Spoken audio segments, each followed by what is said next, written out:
তরমুজ কাটার পর তরমুজের খোসা ফেলে দেইনি। ভাবছিলাম কি রেসিপি করা যায়, ভাবতে ভাবতে মনে হলো যে তরমুজের খোসার ভাজি করলে কেমন হয়।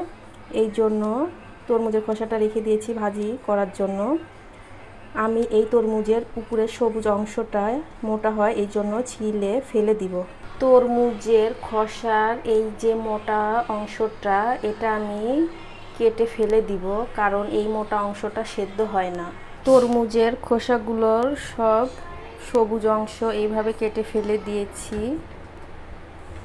এখন এই রকম একটা গ্রেটারের সাহায্যে খোসাগুলো গ্রেট করে নিব।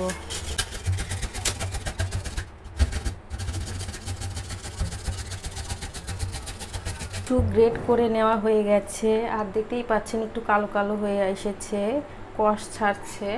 এখানে বড় একটি পাত্রে পর্যাপ্ত পরিমাণে পানি নিয়েছি। এখন আমি এই খোসাগুলো দিয়ে দিব।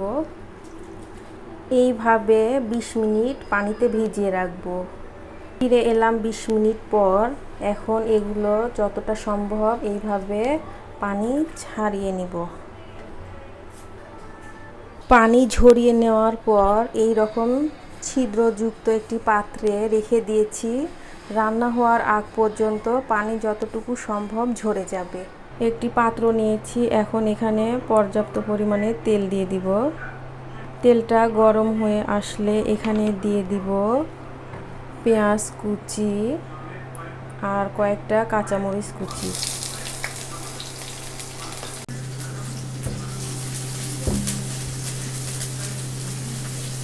পেঁয়াজ ভাজা হয়ে গেলে এখানে দিয়ে দিব তরমুজের খোসা। এরপর দিয়ে দিব স্বাদ মতো লবণ, হাফ চামচ হলুদ, হাফ চামচ ধনে গুঁড়া। এরপর ঢাকনা দিয়ে রাখবো 5 থেকে 6 মিনিট। 5-6 মিনিট রাখার পরে ভাজি থেকে অনেকটাই পানি বের হয়েছে, দেখুন। আর এই ভাজিতে কখনোই পানি দিবেন না, তাহলে ভাজিটা নরম হয়ে যাবে। চুলার আঁচটা মিডিয়াম লো রেখে এখন ভাজিটা ভাজতে হবে। এর মাঝে লবণটা ঠিক আছে কিনা চেক করে নেবেন। ভাজিটা ভাজা হয়ে গেছে, এখন আমি চুলাটা বন্ধ করে রাখবো। তৈরি হয়ে গেল তরমুজের খোসা ভাজি। এই ভাজিটা খেতে ভীষণ মজার হয়।